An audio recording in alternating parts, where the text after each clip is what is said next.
going to mix that. Now, the one ingredient that we didn't talk about is gelatin. Um, you can buy gelatin in two forms. You can buy it in sheets like these, or you can buy it in powdered form. Right? There is a difference in the two. If you're using sheet gelatin, you need to bloom it. That's the process, right? Soaking it in cold water. It needs to be cold water. Can't be hot water or warm water, because if it's hot or warm, the gelatin is going to start to dissolve. Okay? Powdered gelatin, on the other hand, needs to be dissolved in warm water. If you put it in cold water, nothing's going to happen. It's just going to stay there. The reason we don't use powdered gelatin in baking is anytime a recipe has powdered gelatin in it, it will also have a quantity of water that goes with that gelatin. And you can't separate them. That water is going to have to go into the recipe too, along with the gelatin. Right? So if you're making a mousse, or you're making, kind of a dessert, now you're suddenly adding more water into it. That could disturb your recipe. Sorry, that's my cakes. Got a nice A fault too, so that's a good sign. You can take one of these, get in, and it should come out clean. There'll be a little bit of cake sticking on there, but that's fine. As long as it's not cake batter, you're okay. All right. Again, with most high-fat cakes, you will see an A fault. If your recipe is accurate, the temperature is good, you will see an A fault. And that's why with this method, the cakes usually turn out pretty well. So when you're starting off, the two-stage method is really good to use because less chances of making it. Okay? So I'm gonna leave this to cool. Right. So I was saying, if you're using this, you shouldn't be using this for desserts. This is mainly for hot side cooking. But if you do, the water is gonna have to go along with it. So that's not a good sign. Okay? Now, there's two kinds of gelatin you can buy. Right? Over here it tells you this. So this is gold. The other one is silver. What do you think might be the difference? Price. The price, yeah, price for sure. Gold and silver, yeah. Also the strength. Okay. So gold is the strongest you can buy. So if recipes are calling for gold gelatin, use gold gelatin. If a recipe says silver gelatin and you use gold gelatin, your dessert is going to be too gelatinous. It's going to be too stiff. And then if you switch it the other way around, it might not be enough gelatin. Okay. Most recipes in North America are with gold, so you won't have to worry. But just something to keep in mind. Okay. Perfect. So the lemon juice is kind of heated up now. I'm going to take part of that. How was you? How you? How you have to? Two's better than one, right? Yeah. Going to take some of that and put it in to the egg mixture. Kelly, what's that process called? There's so many Kellys in this. Yes, Kelly? It is tempering. Tempering. Why do we do it, Hannah? Why do we temper? Why don't I add the eggs directly in there? Because the egg is going to cook. Yeah, it's gonna cook really fast, right? Your eggs are gonna coagulate at about, you're gonna start to coagulate about 76, 75 degrees. Once that's boiling, that's over 100 degrees. So it would cook your eggs immediately, okay? That's why you wanna be a little cautious when you do that. Okay, so temper your yolks. Now, before we go ahead,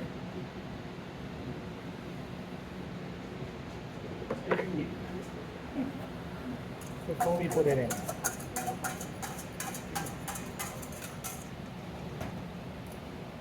And we start to stir.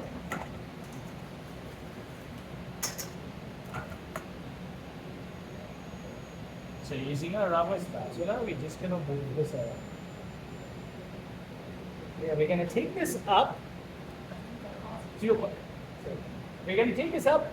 The recipe says 75, 76 degrees. I don't think it's gonna be stiff enough at that. So I think we take it a little bit higher to about 80 degrees.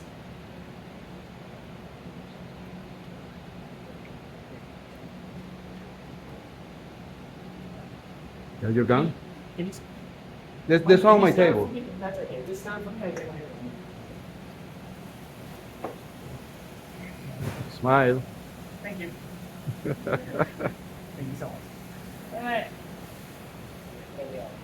66. It's still a little far away, but it is gonna be slowly. The reason I'm not using a whisk is because if I keep using the whisk, it's gonna make air bubbles. And there's gonna be a lot of air bubbles in there later on. So, unlike a pastry treat where you have cornstarch in there, this one doesn't have cornstarch. So, it's not really gonna get too thick. Okay, it's gonna be almost like a soft jam-like consistency at the end. 70.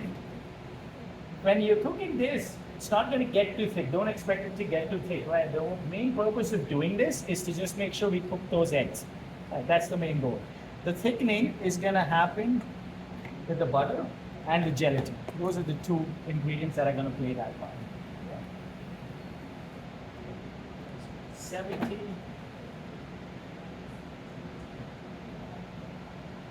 80. To 80.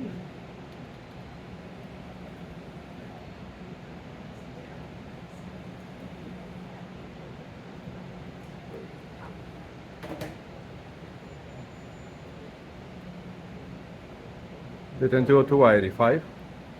You can do it till 85. What are you looking for? I'm looking for 80. 80. 80, yeah. The reason you want 80 is to complicate, right? Yeah, just to make sure the eggs are cooked. Yes. There will be a little bit of thickening. It won't be too much, but there'll be a little bit.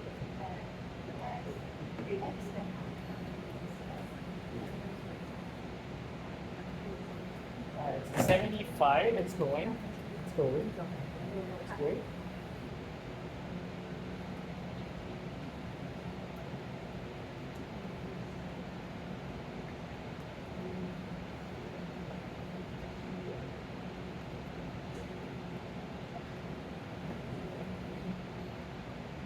All right. Almost there.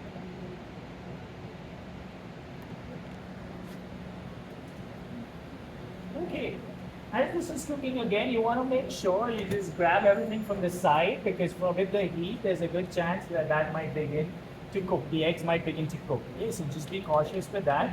If it's going too fast, turn the heat down. That one looks good though. So, that one's looking good. Let's take it off. Okay.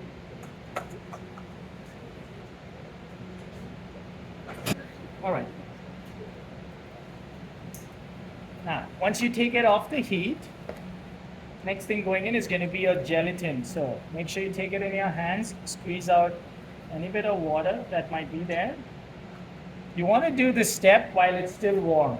Don't wait for it to cool down because if you do, your gelatin's not going to dissolve in there anymore.